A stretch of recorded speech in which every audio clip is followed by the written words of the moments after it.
Alright, so I wanted to do another update on the Cornish double cross chicks.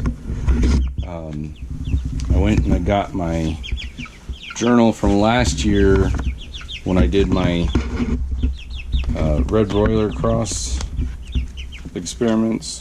What I did was I marked down what at however many days it was, and a brief description of the chicken and what the weight was at the time. So at 4 weeks and 1 day, the average weight was 1.25 pounds. And so that was round one with one of the Red Broiler roosters that I had. Round two with the other Red Broiler rooster that I had, and this was a slightly different feeding schedule. But the average for these guys was 1.227333. I grabbed the smallest female in here, which is that one right there, and I grabbed, I think, what was the largest male, which I think was this guy right here, and the female was 1.378 or something like that, so we'll call it 1.38 pounds, and then the male was 1.8. So the smallest of these guys is actually bigger than the average of either of those two. So that's encouraging. So one thing I wanted to just really highlight is the importance of documenting your findings and getting measurable numbers, so that one, you don't have to remember them later, but two, you can cross-reference how certain crosses do better than others and whatnot. So of these guys, there looks like there's only 3 females, and so I'll keep those 3 females, and then I'll keep the best performing male out of here, and those will be set aside. Those will go to round 2, and then here in the fall I'm going to do another round, but with a different rooster, in the same 4 female Cornish cross hens, and I'll grow those out. I'll measure them at a certain period of time and everything. And what I've said before is I haven't really pushed these guys hard on their feed. They've just kind of gotten feed, and I made sure that there's always been a little bit of feed in there. But it hasn't been like, stuffing them or anything like that. And they don't eat like Cornish cross, regular Cornish cross do, but they do have a pretty good appetite. I mean, when I put food in there, they're usually on it, but as you can see, there's still a little bit in that tray. Granted, there's some wood shavings and everything in there. I've been, over the last few days to a week, I've been giving them food in the morning and the evening, so that they're at least getting fed twice a day. And I'm not overly concerned about what their actual performance is at this point, because I'm pretty sure that they're going to outperform the Red Broilers, and so far they have. Like I said, the smallest of this group here was better than the average was like 10% higher than the average was of the best for either of those 2 Red Broiler rooster batches that I did last year.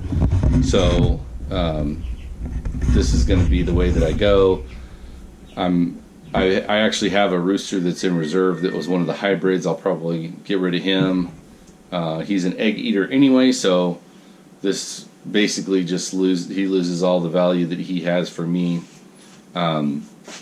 So with doing the full-blooded Bresse rooster in the fall, that's a different rooster, We'll see how all that ends up measuring out and what those guys end up doing. But if I can get a broody hen again, I'm going to do that again, because she was 100% hatch rate as far as that goes. So I want to try to get as many as I can for this first generation, especially females, because there's only 3 females in this group. And then I'll probably take the best rooster from that group there, and then keep all the females, and then I can use either both or either or of the males, or I can maybe just pare it down to one male, and whoever was the best at a certain weight, whether it's 12 weeks, which is anywhere between 8 to 12. I'd love to, if I can get them to mature to a butcher weight in 8 weeks, that'd be awesome, but I don't know that quick is possible. But definitely 12 weeks, which is what I grew out those Red Broiler crosses to. So that's kind of my metric that I used before. And I was looking at anywhere between like 4.5 and 5.5 pounds, I think, were the live weight. But the downside with those is that they were a little more bony than they were meaty. So that's why I wanted to try it with the Cornish cross here. I wanted to try to get it to where it was a little bit more meat on the carcass. But again, that 8 to 12 week window is what I'm shooting for the maturity. And then also I want to keep track of how much feed it takes to get them to that 8 to 12 week. But I don't think that I'm going to get that scientific about it until we hit the second generation. And then the plan is that there's probably actually even going to be a third generation. So it may take up to 2 years to actually get this all sorted, and possibly 3, depending on how regular the characteristics and things like that are presenting. And you know, I want a pretty uniform bird if I can get one. So we'll just have to see what we end up with. But stay tuned for that if that's of interest to you. But that's definitely something that I've been working over the last 1.5 years on, and going to continue, because although I can get Cornish cross chicks pretty easily now, I think this year was a big eye-opener for a lot of people with the hatcheries. There was a very high demand on hatcheries this year, and I won't go into why. This year in particular, 2020, there was a very heavy demand for hatchery chicks. And so what normally I would have gotten in April, I had to wait until May to get to it because they were back ordered.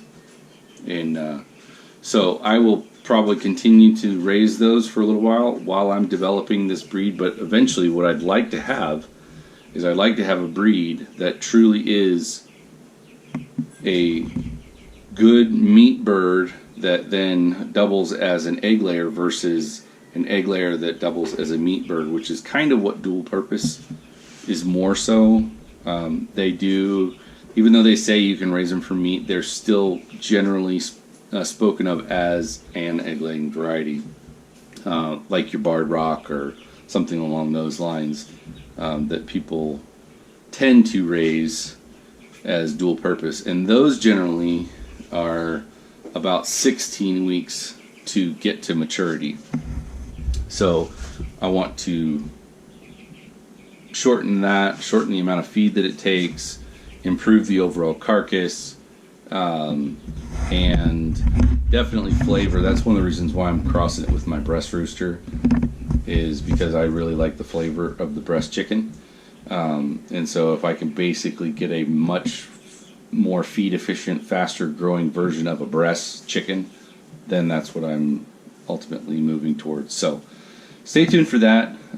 This was a little bit long-winded, but it covers a lot of information. And again, write down notes if you're doing any kind of experimenting on livestock or whatever, any measurements, metrics, anything that you do, date of birth, how many animals were born, keep track of your litters and all kinds of stuff like that. It's always good to have just a paper. I mean, you could do it like in an Excel spreadsheet or whatever if that's more comfortable for you. But you're not going to delete this. You may misplace it, but you're not going to delete that if your computer crashes or something. You know, it's not backed up or for whatever reason. I've just always found that it's always good to have a paper copy, even if you do a lot of electronic document and stuff like that, like an Excel. So if you like this video, please like and subscribe. Click the bell notification so that any future videos, you'll be notified when they come out. I've got all kinds of different projects that's going on the farm here, and I try to take as much footage as I can and edit videos as I can, but with it just being me and my son for the most part, my wife works, it is a lot of demand for me on my time to actually shoot the footage, set up the shot and everything like that. So a lot of the stuff, I do apologize, it's not as fancy a footage as you might see on a lot of other YouTube channels, but I'd like to get to that point. But at this point I am trying to at least just get the information, the content out there, and I will hopefully improve stylistically over time. And as I get feedback from subscribers and things like that of what people are looking for, then I can kind of cater it a little bit more to the audience. But here early on, I don't really have a very big audience at the moment, so it's just more about let's get the content out there and go from there. So please like, subscribe, click the bell, all that stuff again, and stay tuned, and we'll come out with something else for you guys, hopefully that you enjoyed. So thanks for joining us, and goodbye. God bless.